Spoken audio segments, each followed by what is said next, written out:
Hello बच्चों, कैसे हैं आप लोग। बच्चों स्वागत है आप सभी का श्रृंखला एकेडमी में।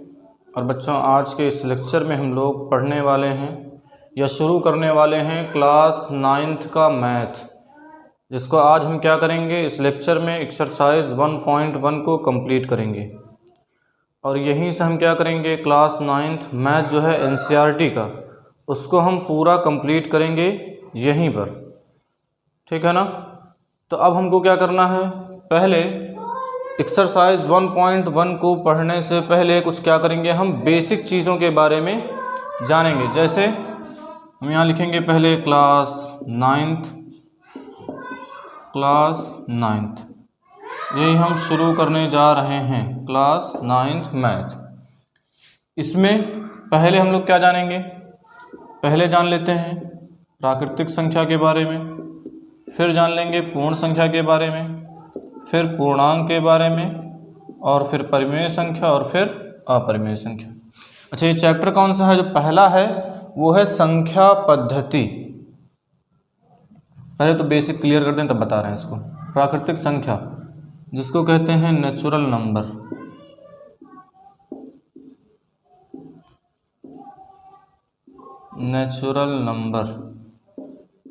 ठीक है ना। प्राकृतिक संख्या, अब हमसे कोई पूछ ले प्राकृतिक संख्या क्या क्या होती हैं, तो हम इसको हमेशा शुरू करते हैं 1 से। 1 2 3 4 5, इस तरह से आगे बढ़ते हुए चले जाएंगे। और ये संख्याएं किस में आ जाएंगी, प्राकृतिक संख्या में। अब दूसरा जानते हैं, दूसरा यहीं पर हम ले लेते हैं पूर्ण संख्या।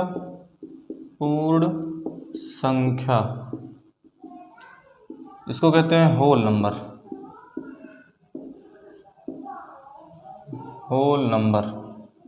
इसको कैपिटल W से डिनोट करते हैं, और इसको N से, कैपिटल N से, और इसको करते हैं कैपिटल W से।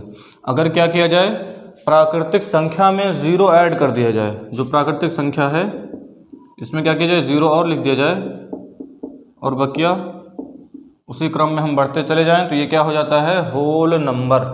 अब तीसरा नंबर है पूर्ण अंक, इसको कहते हैं इंटीजर। इसको किससे डिनोट करते हैं, इसको डिनोट करते हैं Z से, ठीक है ना। किससे डिनोट करते हैं, Z से। तो इसमें क्या होगा, जो माइनस वाली संख्याएं हैं, जैसे -3 -2 -1 0 1 2 3, इस तरह से आगे हम बढ़ते हुए चले जाएंगे, ठीक है। तो इसमें क्या आ गया, देखिए जो पूर्णांक होता है उसमें प्राकृतिक संख्या भी आ गई और पूर्ण संख्या भी आ गई। अब आते हैं चौथा जो हमको जानना है वो परिमेय संख्या।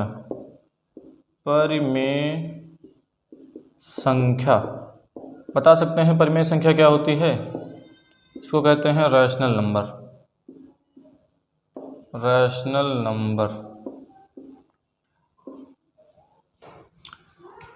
रैशनल नंबर क्या होता है, ऐसी संख्याएं जो P/Q के रूप में हो उनको हम कहते हैं रैशनल नंबर, परिमेय संख्या, ठीक है। ऐसी संख्याएं जो किसमें हो, P/Q के रूप में हो, उन्हें हम कहते हैं रैशनल नंबर। P/Q के रूप में हो, और एक कंडीशन और होती है, Q बराबर क्या हो, 0 ना हो, ठीक है ना। क्या होना चाहिए, रैशनल नंबर ऐसा नंबर जो क्या हो, जिसको हम किस रूप में लिख सकें, P/Q के रूप में, या जो P/Q के रूप में संख्याएं लिखी गई हों उन्हीं को हम कहेंगे रैशनल नंबर। और जहाँ पर क्या होगा, Q = 0 होगा। जैसे लिख देते हैं एग्जाम्पल 9/2 6/3, सिर्फ 5 भी कर दें, 0 भी, ये भी हो जाती है परिमेय संख्या। 0 को हम परिमेय संख्या के रूप में लिख सकते हैं। देखिए अब आते हैं 5वां, जिसको कहते हैं अपरिमेय संख्या। इन सबको अगर जान लेंगे तो आगे के जो हमारे प्रश्न हैं एक्सरसाइज 1.12 में, वो सारे के सारे बड़ी ही आसानी से लगेंगे। अपरिमेय संख्या जिसको कहते हैं इर्रेशनल नंबर।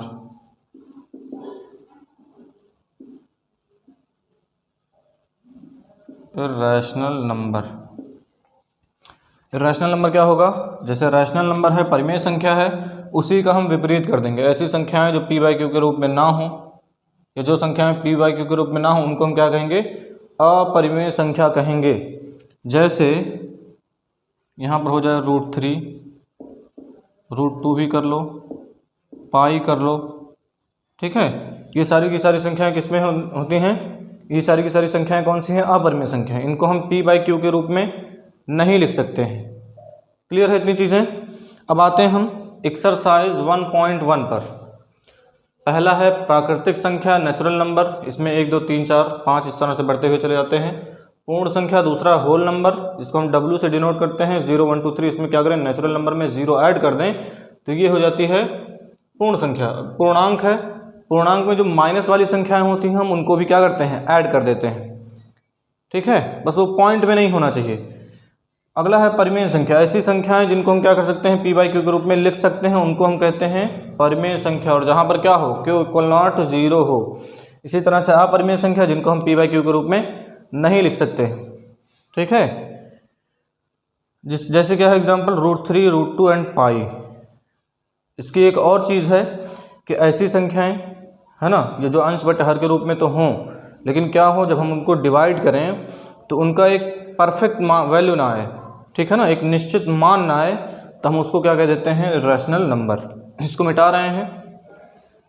आते हैं एक्सरसाइज 1.1 पर।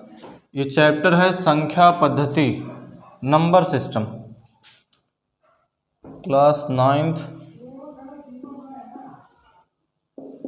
चैप्टर है 1, नंबर सिस्टम। नंबर सिस्टम, संख्या पद्धति। और इसमें हम लोग लगाएंगे एक्सरसाइज 1.1। यही हमको करना है कंप्लीट। पहला प्रश्न एक्सरसाइज 1.1 का क्या कह रहा है कि क्या 0 एक परिमेय संख्या है और क्या इसे आप p/q के रूप में लिख सकते हैं, जहां p और q क्या है? पूर्णांक हैं, और q = क्या हो? 0 हो, ठीक है। पहला सवाल है कि क्या 0 कोई परिमेय संख्या है? इसे अंश बटे हर के रूप में लिखा जा सकता है कि नहीं, और जहां q = क्या हो? 0 हो। तो हम पहला आंसर तो यही होगा हाँ। अभी हमने पीछे बताया है कि 0 क्या है? परिमेय संख्या है। हाँ लिखेंगे, 0 एक परिमेय संख्या है। अब क्या इसे p/q के रूप में लिख सकते हैं? तो लिख सकते हैं। p/q के रूप में जब लिखना होगा तो देखो 0 बटे हम 2 कर दें, 0 बटे 5 कर दें, 0 बटे 3 कर दें, है ना। ये डिवाइड करेंगे तो 0 ही आ जाना है फिर। और जहाँ क्या है? q = क्या है? 0 है। बात समझ में आई? पहला जो सवाल उसका आंसर है हाँ। क्यों? 0 एक परिमेय संख्या है। देखिए यहाँ पर हम इसको p/q के रूप में लिख सकते हैं, और जहाँ q = क्या है? 0 है। दूसरा देखिए, ये हो गया पहला। दूसरा सवाल है 3 और 4 के बीच 6 परिमेय संख्याएं ज्ञात कीजिए। कितनी? 6 परिमेय संख्याएं हमको ज्ञात करनी है। 3 और 4 के बीच कितनी? 6 परिमेय संख्याएं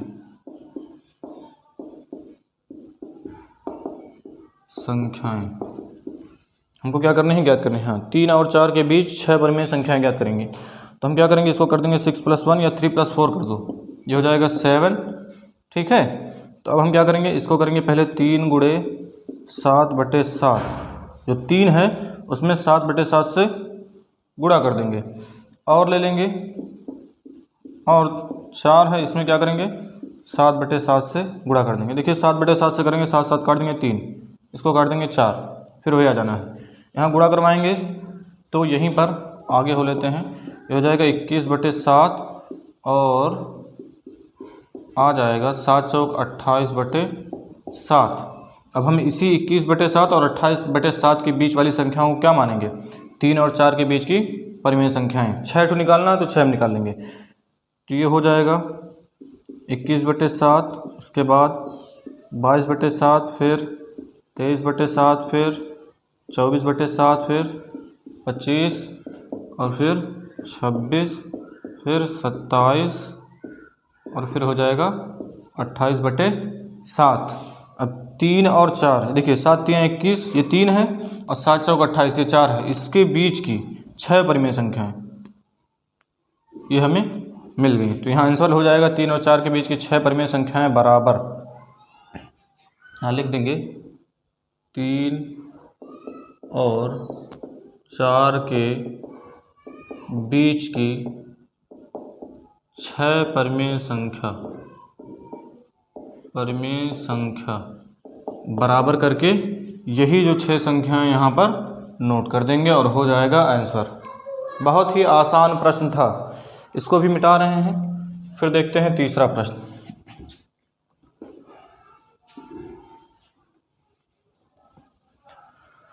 तीसरा प्रश्न देखिए, तीसरा है 3/5 और 4/5 के बीच 5 परिमेय संख्याएं निकालना हमको। कितना? 5 परिमेय संख्याएं। तो जितनी निकालने कहे उसमें क्या क्या किया करो, एक ऐड कर दिया करो। जैसे तीसरा जो प्रश्न है, जितनी निकालने कह रहा है 5 कह रहा है, ठीक है ना, तो 5 में क्या किया हमने, एक ऐड कर दिया 6। तो अब हमारे पास संख्याएं दी गई हैं कितनी कितनी, 3/4, 3/5 है, 5 और दिया है 4/5 के बीच की कितनी, 3 और 4, 3/5 और 4/5 की बीच की 5 परिमेय संख्याएं, 5 परिमेय संख्या, ये बराबर हो जाएगा 3/5 में हम क्या करेंगे, जैसे पिछले प्रश्न में किया था, 3/5 गुणे क्या करेंगे, 6/6, संख्या वही रहनी है। और क्या हो जाएगा, और 4/5 गुणे 6/6, इसको यहाँ आगे कर देते हैं। तो देखिए 3 छक हो जाएगा 18/30, और ये हो जाएगा 4 छक 24/30, ये आ गया 18/30 और 24/30। तो अब इन्हीं के बीच में हमको देखिए, यह है 30 18, जब हम भाग करेंगे तो आ जाएगा 3/5, ये 30 24 भाग करेंगे आ जाएगा 4/5। इन्हीं के बीच का निकालना है, तो हम ये बराबर करके लिखेंगे 18/30, फिर 19/30, फिर 20/30, 21/30, 22/30 और 23/30, और फिर हो जाएगा 24/30। 5 ही निकालना है, देखिए यहाँ पर 5 निकल करके आ गया। तो आंसर में क्या हो जाएगा, ये हिंदी लिखने के बाद 3/5 और 4/5 के बीच की 5 परिमेय संख्या बराबर, ये हो जाएगा 19/30, 20/30, 21/30, 22/30 और हो जाएगा 23/30, और ये हो जाएगा आंसर। चलिए अगला देखते हैं, चौथा प्रश्न। चौथा क्या कह रहा है, नीचे दिए गए कथन सत्य हैं या असत्य, कारण के साथ अपने उत्तर दीजिए। चौथे का जो पहला है, पहला सवाल है, प्रत्येक प्राकृत संख्या एक पूर्ण संख्या होती है। प्रत्येक प्राकृत संख्या एक पूर्ण संख्या होती है, तो पहला हो जाएगा सत्य, क्योंकि अभी हमने यहाँ पर जब प्राकृत संख्या और पूर्ण संख्या बनाया था, तो प्राकृत संख्या 1 से शुरू होती है और प्लस वाले इधर बढ़ते हुए चले जाते हैं, और जो पूर्ण संख्या होती है वो 0 उसमें हम ऐड कर देते हैं। तो यानी जो प्राकृत संख्या है वो पूर्ण संख्या के अंतर्गत आती है। तो यहीं पर पहला प्रश्न जो है वो यही कह रहा है कि प्रत्येक प्राकृत संख्या एक पूर्ण संख्या होती है, तो पहला हो जाएगा सत्य। दूसरा है, प्रत्येक पूर्णांक एक पूर्ण संख्या होती है। अब देखिए पहला वाला, तो ये हो गया दूसरा, प्रत्येक पूर्णांक एक पूर्ण संख्या होती है। हमने देखा था पूर्णांक में क्या क्या है, जो माइनस वाले नंबर हैं वो भी हैं और जो प्लस वाले नंबर हैं वो भी हैं। हमने पूर्णांक देखा था जब, तो पूर्णांक में देखिए -3 किया था डॉट डॉट डॉट करके, -2 -2 हो जाएगा, फिर -1 0 1 2 3, इस तरह से हमने किया था। तो ये तो हो गए पूर्णांक। और पूर्ण संख्या में क्या है, पूर्ण संख्या ये था 0 1 2 3, इस तरह से आगे बढ़ गए थे। तो ये बताइए, कह रहा है ये पूर्णांक इस पूर्ण संख्या के अंतर्गत आता है, तो क्या ये सत्य है? अरे भाई पूर्णांक में माइनस वाले नंबर भी हैं, लेकिन पूर्ण संख्या में माइनस वाले नंबर नहीं हैं, तो ये दूसरा वाला क्या हो जाएगा, दूसरा हो जाएगा असत्य। क्या हो जाएगा, असत्य। देखिए तीसरा, तीसरा है प्रत्येक परिमेय संख्या एक पूर्ण संख्या होती है। अब अभी जो हमने परिमेय संख्या जाना था, जैसे परिमेय संख्या हम ले लेते हैं रैशनल नंबर, परिमेय संख्या बराबर हम ले लेते हैं मान लिया 9/2, ये परिमेय संख्या है। और यहीं पर फिर क्या लेना है, पूर्ण संख्या लेना है। तो जो हम पूर्ण संख्या लेंगे तो देखिए पूर्ण संख्या बराबर कितना है, मान लिया हम ले लेते हैं 1 2 3 4, इस तरह की संख्या है। तो कह रहा है जो प्रत्येक परिमेय संख्या होती है पूर्ण संख्या होता है। अगर हम यहाँ पर इसको डिवाइड करेंगे तो आ जाएगा 4.5, है ना। तो क्या पूर्ण संख्या में ऐसा कोई नंबर आ सकता है, नहीं आ सकता। तो इसको भी हम क्या कर देंगे, असत्य। और इस तरह से ये पहली एक्सरसाइज 1.1 क्लास 9th NCERT का जो पहला चैप्टर है उसका पहला जो एक्सरसाइज है उसको क्या हुआ, ये अब हो गया कंप्लीट। ठीक है ना। तो अब क्या करेंगे बच्चों, इसको आप लोग बढ़िया से एक बार देख करके बढ़िया से इसको तैयार कर लेंगे। मिलते हैं आप लोगों से अगले लेक्चर में। धन्यवाद।